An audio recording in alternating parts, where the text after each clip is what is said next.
تجيلي حكاية تانية واللي شايفاها اعمليه واوعدك انا مش هقول ازاي وليه.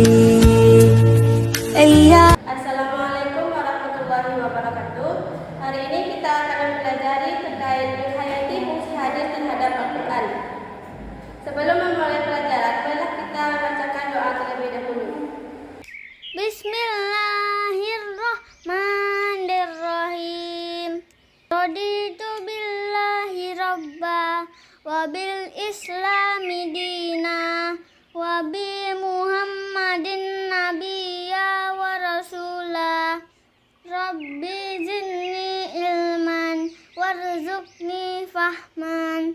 Artinya, kami ridho Allah sebagai Tuhanku, Islam sebagai agamaku, dan Nabi Muhammad sebagai Nabi dan Rasul. Ya Allah, tambahkanlah kepadaku ilmu dan berikanlah aku pengertian yang baik. Selanjutnya, apakah sudah ada yang tahu apa itu Al-Quran? Definisi Al-Quran menurut perspektif bahasa, menurut Lihyani, Al-Quran berasal dari kata membaca yang diartikan sebagai bacaan atau sesuatu yang dibaca yang didukung oleh Quran surat Al-Qiyamah ayat 17 sampai 18. Yang kedua, menurut Al-Asy'ari, Quran dari kata menggabungkan merujuk pada kumpulan wahyu yang saling beriringan dan digabungkan. Yang ketiga, menurut Al-Qara, Quran adalah bentuk jamak dari petunjuk atau indikator karena ayat-ayatnya saling membenarkan. Yang terakhir, menurut Zujaj, Al-Quran berasal dari kata kumpulan karena memuat kisah, perintah, larangan, dan inti dari kitab sebelumnya. Selanjutnya yaitu definisi Al-Quran perspektif terminologi. Yang pertama, menurut Syekh Muhammad Qudaribek, lafaz berbahasa Arab yang diturunkan kepada Nabi Muhammad SAW mutawatir ditulis dalam mushaf, dimulai dari Al-Fatihah dan diakhiri oleh An-Nas. Yang kedua, menurut Sufi Saleh, kitab Al-Quran adalah kitab mukjizat diturunkan kepada Nabi Muhammad SAW, ditulis dalam mushaf, mutawatir, dan menilai ibadah saat membacanya. Yang ketiga, menurut Muhammad Abduh, Al-Quran adalah bacaan tertulis dalam mushaf, terpelihara di hati orang Islam yang menjaganya dan orang yang menghafal. Perbedaan definisi ini saling melengkapi dan memberikan pemahaman yang lebih luas dan komprehensif tentang Al-Quran. Selanjutnya yaitu unsur-unsur Al-Quran. Yang pertama yaitu firman Allah. Al-Quran adalah kalam ilahi yang murni.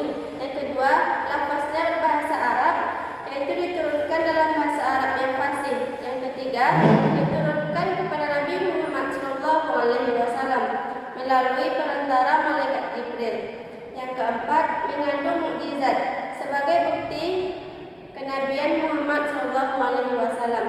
Yang kelima, disampaikan secara mutawatir, yaitu berkesinambungan dan terjamin keasliannya. Yang keenam, adalah ibadah saat membaca. Setiap hurufnya mendatangkan pahala. Yang ketujuh, dituliskan dalam mushaf, yaitu dimulai dari Al-Quran surah Al-Fatihah dan diakhiri oleh An-Nas. Dan kedelapan, terjaga kemurniannya melalui hafalan dan penjagaan umat Islam.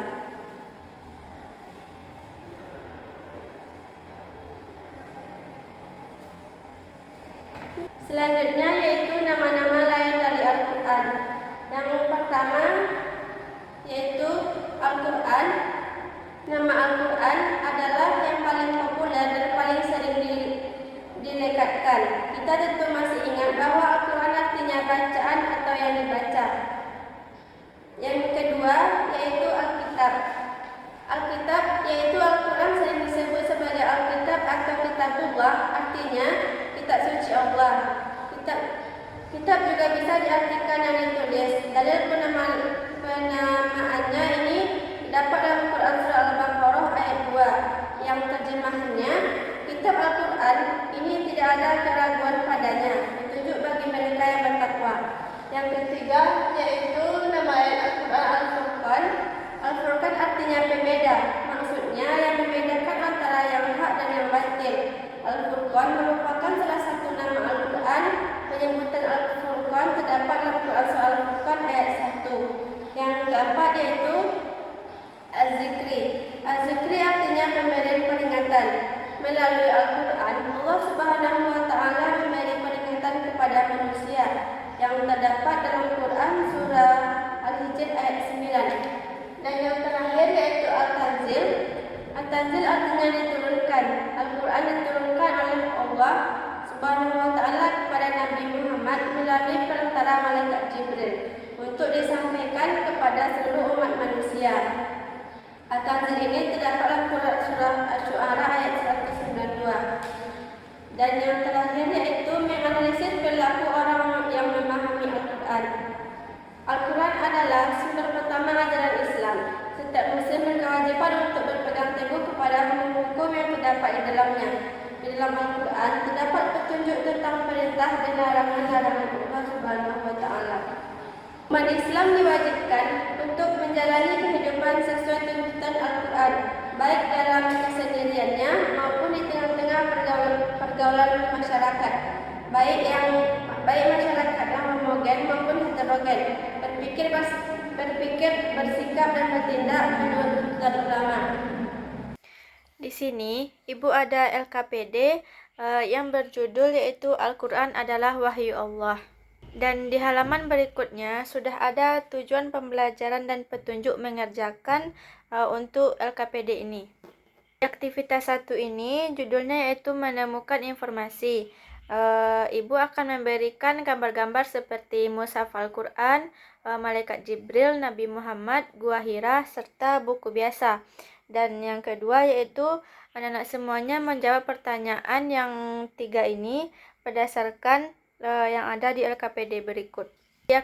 Di aktivitas 2 yaitu tuliskan kesimpulanmu tentang materi hari ini. Jadi anak-anak murid semuanya tuliskan kesimpulan per kelompok mengenai apa pembelajaran kita pada hari ini. Itulah materi kita pada hari ini. Apakah anak-anak semuanya sudah paham?